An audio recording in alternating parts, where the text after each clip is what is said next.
Le pardon est la plus grande forme d'amour qui soit. Il faut une personne forte pour dire désolé, une personne encore plus forte pour pardonner. On dit souvent que le pardon est divin. Pourquoi? Eh bien, tout simplement parce que le pardon se fait au niveau de l'âme et de la vibration d'amour. Si vous restez englué dans votre ego, le petit moi terrestre, il est impossible de pardonner, car votre vision de la vie est binaire. Duel. Il y a le mal, il y a le bien. Si je souffre, si j'ai mal, c'est parce que quelqu'un a été méchant avec moi. Donc, cette personne est mauvaise. C'est également se placer en victime de la vie des autres. C'est croire que les autres sont des potentiels ennemis. Et c'est également nourrir sa peur de l'autre comme un potentiel danger. Commençons par une définition du pardon qui vient du net. Le pardon est le fait de vaincre son ressentiment envers un offenseur, non pas en niant son droit à ce ressentiment, mais en s'efforçant de considérer l'offenseur avec bienveillance, compassion et amour. Lorsqu'on pardonne, on ne le fait pas pour l'autre, on le fait pour soi-même, puisqu'en réalité, cet autre qui vous a fait tant de mal n'est pas le grand responsable de votre souffrance. Vous êtes au moins autant responsable que lui. Ce qui implique que pardonner à l'autre, c'est avant tout se pardonner à soi et prendre ses responsabilités. En réalité, si vous n'arrivez pas à pardonner à l'autre, c'est parce que vous n'arrivez pas à vous pardonner, à vous-même d'avoir accepté d'être une victime, de vous être fait avoir ou de vous être trompé par exemple. Vous n'arrivez pas à accepter que vous vous êtes maltraité, donc vous reportez votre colère, votre haine de vous-même sur l'autre. Et c'est une façon aussi de vous punir. Pourtant, votre jumeau d'âme n'est pas responsable de votre souffrance.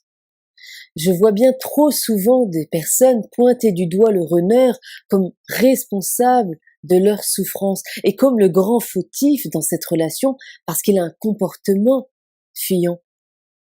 Vous en oubliez le fait que s'il vous fuit, eh bien c'est pour répondre à un dysfonctionnement interne qui vous appartient. Dans une relation d'amour, vous êtes deux. Donc vous êtes tous les deux responsables de la souffrance créée dans vos interactions. Et prendre ces responsabilités est important pour évoluer et sortir des schémas dysfonctionnels. Si votre honneur vous a manqué de respect, vous ignore, vous a maltraité, eh bien c'est parce qu'une partie de vous, ce manque de respect, s'ignore et se maltraite. Il n'a fait que répondre à votre propre fréquence vibratoire. Vous avez autorisé l'autre à vous maltraiter, à vous ignorer, et vous êtes resté encore et encore. Le problème est toujours à l'intérieur de soi et non pas à l'extérieur. Bien sûr, il n'est pas question de culpabiliser ici, mais de prendre ses responsabilités et d'être honnête avec soi-même. Si une personne vous dit « je ne peux pas être avec toi, je ne veux pas être avec toi, je ne peux pas m'engager », pourquoi persévérer?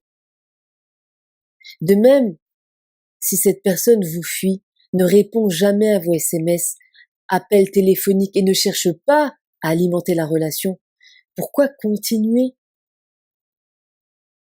N'est-ce pas vous manquer d'amour et de respect en courant derrière quelqu'un qui vous fuit? Encore une fois, ce n'est pas votre runner qui vous fait souffrir sciemment, ou alors dans ce cas de figure, vous êtes avec un pervers narcissique, c'est vous qui acceptez moins que ce que vous méritez et qui alimentez des schémas toxiques. Et cela engendre de la souffrance en vous.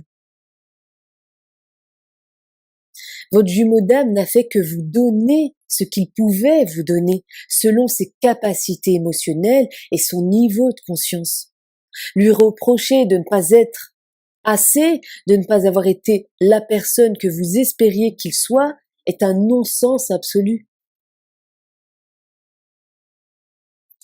Peut-être qu'au lieu de pointer du doigt cet autre qui ne vous a pas aimé comme il faut, qui ne vous a pas donné assez, ou qui n'a pas été cette personne parfaite que vous espériez, vous devriez regarder en vous et révéler les blessures, les conditionnements, les croyances limitantes et les peurs qui vous ont poussé à accepter une relation insatisfaisante et souffrante. Personne sur Terre ne peut vous obliger à faire quoi que ce soit si ce n'est vous-même. Vous êtes toujours libre de dire non, de partir et d'arrêter n'importe quelle relation qui ne vous épanouit pas à tout instant. Le pouvoir que les autres ont sur vous est un pouvoir que vous avez cédé.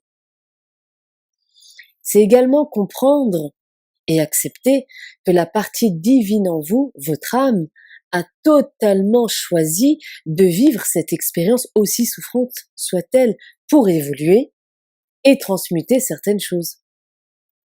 D'ailleurs, au fond de vous, vous savez que vous aviez besoin de passer par ces épreuves pour arriver là où vous êtes aujourd'hui. Donc, rester accroché au passé, nourrir des rancœurs et refuser de pardonner est contre-productif, puisque c'est vous positionner en victime du sort, des circonstances et des autres. Et à mon sens, c'est également une façon de résister à l'amour, à la joie et au bonheur, en restant accroché à ce qui vous fait mal, pour nourrir la petite histoire que se raconte votre ego. Une histoire du genre j'ai été victime de quelqu'un, des circonstances, pauvre de moi. C'est également une façon de vous définir à travers cette expérience douloureuse. Mon jumeau ne m'a jamais aimé, c'est un salaud qui a abusé de moi. Personne ne m'a jamais aimé de toute façon. Je mérite ce qui m'arrive, etc. Selon moi, refuser de pardonner, c'est se positionner en éternelle victime. C'est une manière de refuser de prendre ses responsabilités dans ce qui vous a fait mal et dans ce qui continue de vous faire mal. N'oubliez pas qu'une souffrance, un mal-être, a besoin d'être nourri par vous pour perdurer dans le temps. Alors peut-être qu'il serait judicieux de vous poser cette simple question: pourquoi je reste accroché à ma souffrance? Peut-être que rester accroché à cette souffrance en refusant le pardon, c'est une manière toxique de rester accroché à l'autre, car vous refusez de le laisser partir. Nourrir vos rancœurs, ruminer, c'est nourrir négativement le lien qui vous unit à l'autre, mais c'est quand même le nourrir, parce que c'est refuser d'avancer, de tourner la page. C'est aussi vous refuser le droit d'aller bien. Et peut-être que derrière tout ça, il y a cette peur de perdre l'autre. La seule manière d'avancer, c'est de fermer les portes du passé. Et refuser de pardonner, c'est rester entre deux portes. Et souvent on croit que l'autre doit s'excuser d'une offense et que c'est à cette seule condition qu'on peut pardonner. Or, si vous vous placez dans l'attente d'excuses, eh bien vous vous positionnez en victime qui attend et qui rumine et qui entretient la rancune, attitude qui non seulement empoisonne la relation, mais vous ronge de l'intérieur également. Dans un parcours de flamme jumelle, il est absolument vital de pardonner à l'autre ses comportements dysfonctionnels, ainsi que vous pardonnez aussi d'avoir accepté de subir tout ça, pour pouvoir clore le cycle des souffrances. Et peut-être qu'un jour, eh bien, vous aurez la possibilité de créer une nouvelle relation sur des bases saines, mais cela n'est possible que si vous avez pardonné. Si vous êtes incapable de fermer les portes du passé, eh bien, votre passif négatif commun viendra systématiquement abîmer votre présent et empêchera une nouvelle relation plus saine de voir le jour. C'est pourquoi pardonner, c'est avant tout prendre ses responsabilités et accepter sa part de tort dans cette relation d'amour qui a occasionné de la souffrance. Encore une fois, dans une relation d'amour, vous êtes deux, donc les torts sont toujours partagés. Et refuser de comprendre cela, c'est refuser de prendre ses responsabilités et se positionner en victime. Et dans ce cas, eh bien, demandez-vous pourquoi vous préférez continuer d'alimenter ce jeu de victime-bourreau. Quel bénéfice en tirez-vous? Peut-être que le bénéfice à jouer le rôle de la victime, c'est pour vous éviter de regarder la vérité en face. Une vérité qui dit que vous aussi, vous avez commis des erreurs dans votre relation avec votre jumeau d'âme. Vous aussi, vous avez vos torts. Comprenez bien qu'il est normal de passer par ce processus avant de pouvoir vous en libérer totalement. Donc, n'alimentez surtout pas votre culpabilité, puisque ce serait une autre façon détournée de refuser de sortir de ce mécanisme toxique de bourreau-victime. L'erreur est humaine, échouez aussi. Apprenez à être indulgent avec vous-même, avec l'autre, car vous êtes un être imparfait en constant apprentissage. On apprend à être en relation, on apprend à être en lien avec l'autre, en pratiquant, en expérimentant. Donc il est tout à fait normal de commettre des erreurs, d'échouer et de se tromper encore et encore. Mais l'essentiel, à mon sens, c'est d'avoir assez d'amour en soi pour arranger les choses et sauver la relation lorsqu'elle vaut cette peine. Et je dis souvent que l'amour est plus fort que tout, et lorsqu'on aime au sens divin du terme, eh bien pardonner est le cadeau qu'on fait à soi-même et à l'autre de ne pas avoir été à la hauteur de nos attentes. Pardonner ne signifie pas oublier, ni se résigner ou nier la souffrance. C'est encore moins approuver l'attitude de l'autre, ni excuser les actes commis.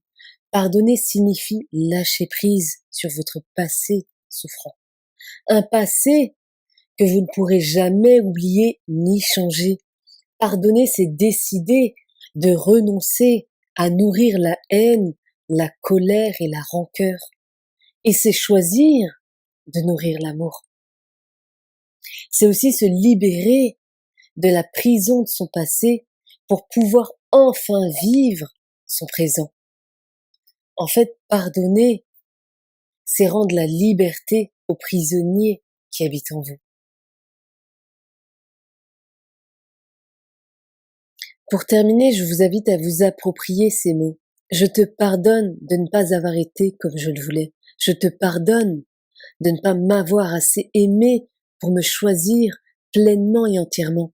Je te pardonne de m'avoir blessé et je te rends ta liberté. Et surtout, je me pardonne d'avoir accepté de subir tout ça.